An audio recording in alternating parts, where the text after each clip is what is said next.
Let us look at the problem objectively with scientific temper, without being carried away by sentiments and emotions.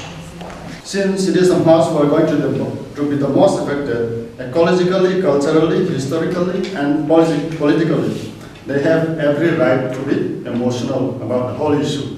Survival and extinction. For a mega project like the proposed Tipaimukh Dam can create avoidable misunderstanding and complications. But we should not be that stubborn also. No, if anybody speaks far, I welcome it. If anybody speaks again, I discard it. No. Seminars are meant for us. Workshops meant for us. Give good and bad, but let the people decide. And I love the place, the people.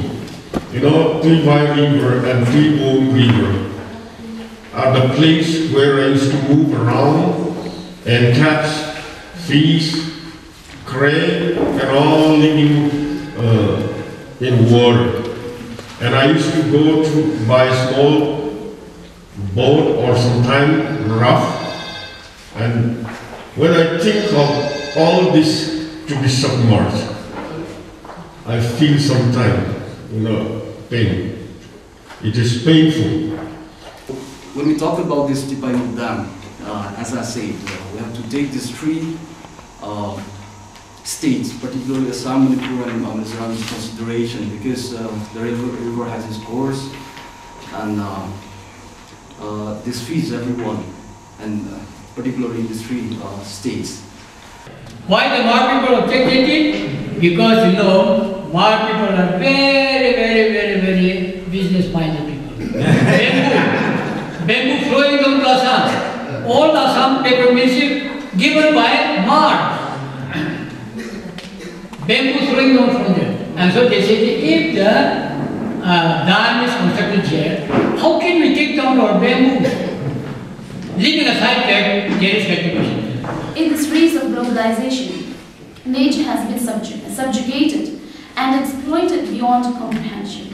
Eco-feminists draw comparisons between the oppression and domination of nature with the subjugation of women. Nature and women, considered dangerous and unpredictable, need to be subdued and controlled.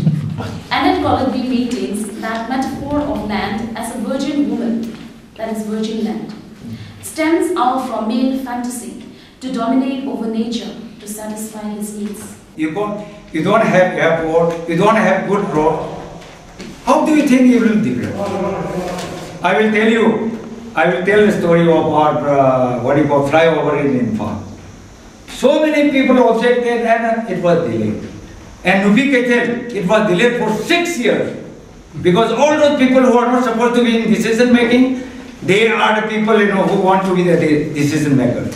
Anyway, I fully agree with anyone who is anti-dam, telling that any dam in the world will have some or many negative aspects. At the same time, one should agree that every dam has got a positive point also. But so far as my knowledge goes, underground people never encouraged by the local people. They never give training there in this area. But according to these people, somebody mentioned that the people are very much supporting the underground people, something like that. But I want to... I want to know.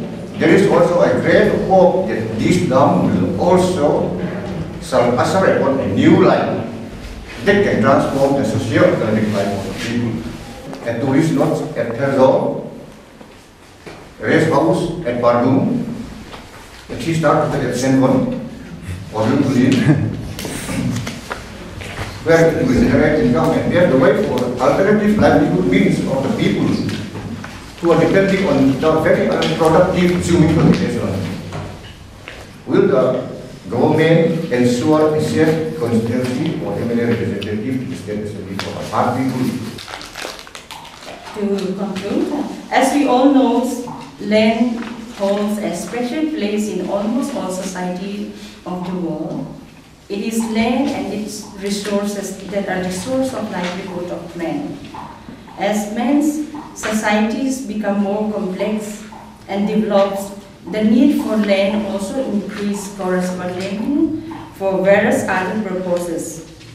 As a key components of any society's well-controlled and ownership over land and territories is linked not only to socio-economic developments, but also to identity and territorialities.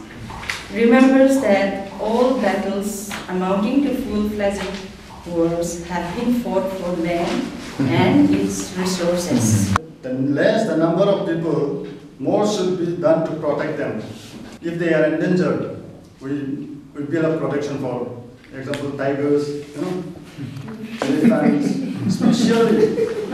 But why not we create something for the people, for that community, give the part people the right to administer their land, their area, where they can decide their future. I believe this will, emotionally please the whole community.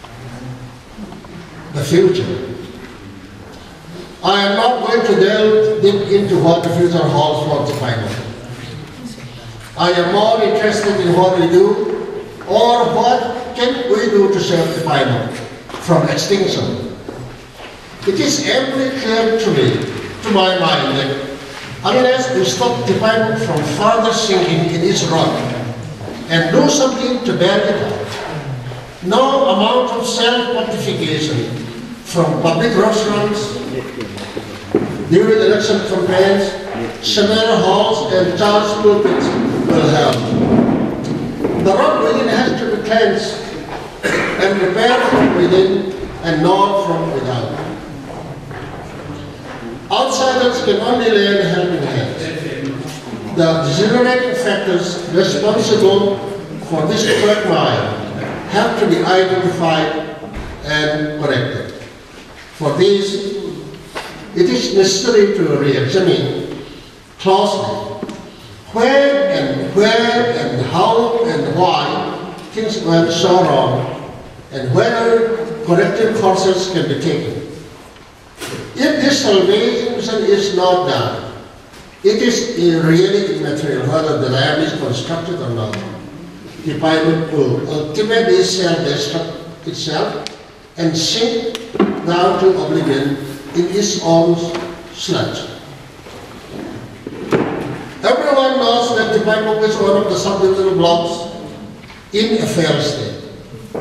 The system of governance had collapsed since long, providing a good excuse for the gun-toting hand to run a parallel but seemingly more effective government.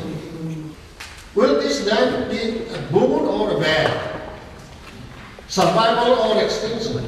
Or salvation or eternal damnation? For whom the Tipaimukh bear tolls.